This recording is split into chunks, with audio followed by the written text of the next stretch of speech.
E aí pessoal, aqui é o Lipe Volpato, ator e dublador, e hoje eu vou contar pra você 5 curiosidades do mundo da dublagem que eu aposto que você não sabia, tá? Então bora lá!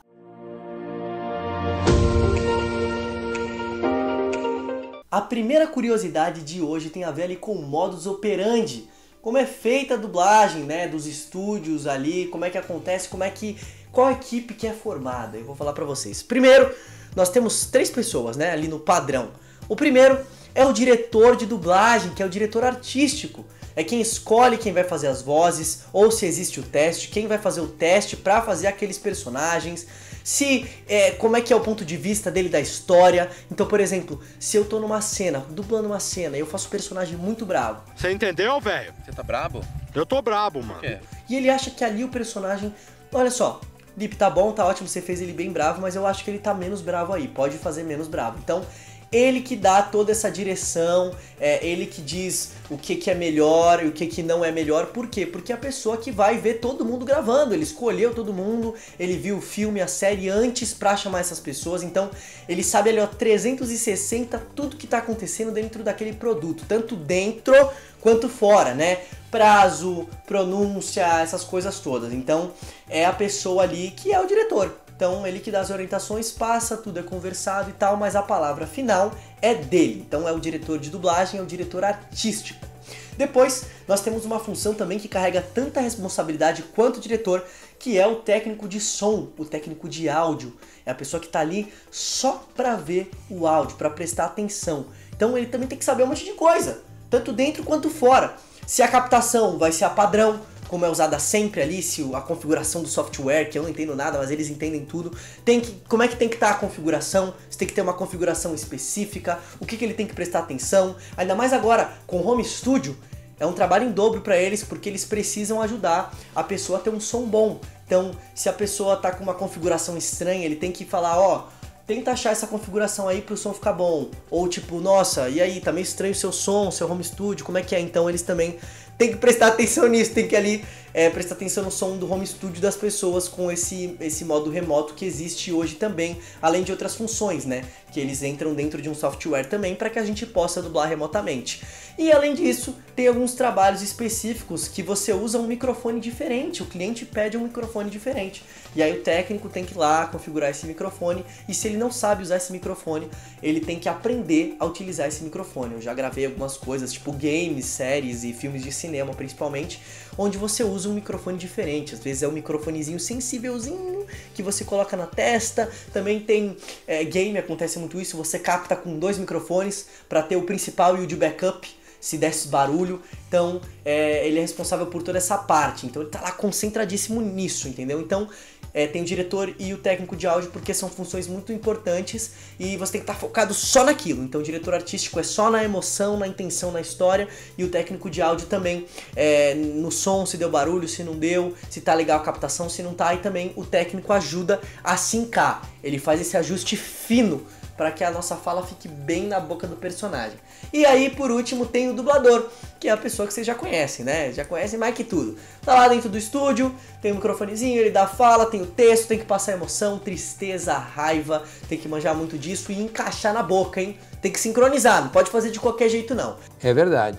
Então são esses 3. E aí tem um plus, que é a quarta pessoa, que não é sempre que tem, na maioria das vezes não tem, mas algumas vezes essa pessoa tá lá, que é o supervisor do cliente ou o próprio cliente. Então, para dar um exemplo para vocês, uma vez eu fui dublar um filme, e aí o diretor do filme mesmo, o diretor lá que gravou o filme, ele chamou uma pessoa lá e deu umas orientações para essa pessoa sobre a dublagem. E aí essa pessoa, que era uma gringa, era uma mulher, ela roda o mundo todo fazendo a supervisão das dublagens, para falar o que o diretor passou para ela, né? Então, não, aqui é mais desse jeito, aqui é mais desse, ó. Apesar de estar assim na tela, o diretor falou comigo, ele disse que ele quer mais desse jeito quando for dublar. Então, um trabalho que deve ser maneiríssimo também. A pessoa viaja pra caramba e tá ali supervisionando a dublagem daquele filme específico. Era um filme que eu fiz e tinha essa gringa que ela tava supervisionando.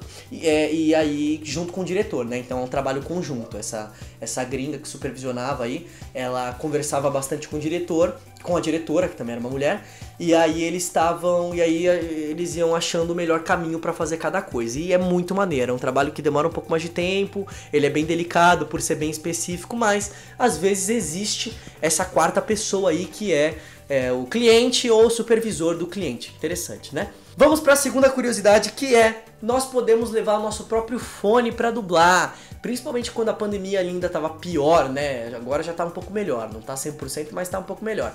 Mas quando a gente tava meio que começando a melhorar, o presencial tava voltando, era recomendado, em alguns lugares até obrigatório, que você levasse o próprio fone, porque se você for pensar, é tipo uma escova de dente, assim, no sentido de ser um item muito pessoal, né? Uma escova de dente, um desodorante ali, você põe no seu ouvido. Se você é uma pessoa que transpira bastante dublando, sei lá, no meio ali da cena, vai ter seu suor ali, né? Então é importante que você tenha o seu próprio fone. Eu, inclusive, tenho aqui uma entrada P2, que geralmente precisa de um adaptador, geralmente, para conseguir usar nosso fone nos estúdios. E o meu adaptador, meu fone tava dando problema, eu preciso comprar outro, inclusive é bem importante ter o próprio fone, porque pra mim essa é a analogia perfeita, como se fosse sua escova de dente. Você vai ficar usando a escova de dente que os outros usaram? Não, você vai usar seu próprio fone. Então eu realmente preciso pegar um fone meu, porque o meu parou de funcionar. Mas é que muitas vezes eu dublo bastante em casa também, né, o home studio, então eu acabo usando meu próprio fone bastante também.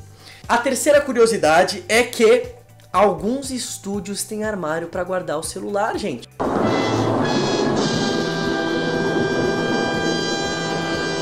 E por quê? Pra confidencialidade, pra não vazar nada, não pode vazar, não pode filmar, senão toma multa e o negócio fica ruim e os fãs ficam tristes com spoiler que não era pra sair.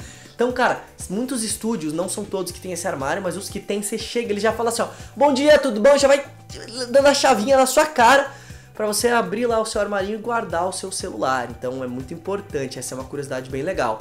E aí, você não me segue no Instagram ainda? Me siga lá, Lipe_Volpato, porque eu falei sobre isso no meu Instagram e muita gente falou: nossa, mas tal pessoa tá com o celular dentro do estúdio, mas tal pessoa filma dentro do estúdio, mas tal pessoa... E você fala que não pode, como é que a pessoa entra com o celular? Gente, tem uma pessoa que entra com o celular que é o diretor de dublagem. Em alguns lugares é permitido que o diretor de dublagem entre com o celular. Por quê? Porque às vezes ele precisa resolver um problema ali na hora. Então ele precisa saber alguma pronúncia que só alguém que nem tá lá na empresa sabe, ele precisa mandar uma mensagem. Às vezes a entrega do material é no dia seguinte e aí ele percebe que tem uma fala faltando ou que tem uma fala que deu barulho e aí ele já manda uma mensagem pro dublador: ô, você tá por onde? Consegue passar aqui hoje pra gente fazer essa fala? Por favor, que eu preciso entregar esse material amanhã, será que você conseguiria? Então ele precisa do celular pra resolver esse tipo de problema, entendeu? Então, em muitos lugares o diretor ele pode entrar com o celular lá dentro para resolver esse tipo de problema ali, com rapidez, com efetividade. Em outros lugares, nem o diretor pode entrar com o celular. E aí tem gente que fala: tá, mas e aí, esse dublador entrou com o celular, filmou, sei lá o que, gente. Aí cada um é cada um. Eu prefiro sempre deixar o celular no armário, mesmo que, sei lá, alguém não tenha visto, que não me deu a chave, mas prefiro deixar o celular no armário. Porque, gente, imagina, se eu tô lá dublando um tal produto e aí vaza alguma coisa, e nem fui eu que vazei, mas eles olham e veem que: caraca, Lipe, esse dia você veio dublar aqui e você entrou com o celular no estúdio. E aí, por que você fez isso? E agora vazou o negócio. Pô, e aí? Estou lascado! Sabe, uma coincidência que não é legal. Então, eu sempre deixo no armário por segurança, né? Enfim, então cada um nesse sentido, né? O diretor, muitas vezes, ele pode entrar com o celular, como eu falei, para resolver esses problemas, e de resto, cada um é cada um. Eu prefiro deixar dentro do armário, né? Mesmo que alguém esqueça lá na hora de me dar a chave, eu olho e falo: você pode, por favor, me dar aí pra eu colocar o celular dentro do armário? Enfim, eu prefiro. Tá aí respondida a pergunta de vocês, que sempre me falam que eu falo que tem um armário pra guardar, mas tem gente que grava. E aí também tem o fator de que não são todos os estúdios que tem esse armário, tá bom? Pode ter sido isso também. Eu acho que mesmo que não tenha armário, não é legal você pegar o celular dentro do estúdio, né? Mas até pra se concentrar no trabalho. Mas tem alguns estúdios que não tem o armário, não tem um armário pra guardar, não são todos que tem. Curiosidade bem legal aí pra vocês. E a quarta curiosidade de hoje é que existe uma pedra, uma escala, né, onde você pode ver o que você vai fazer, porque se você não sabe, os dubladores, eles não sabem o que eles vão dublar até que chegue o momento deles olharem lá o que eles vão dublar.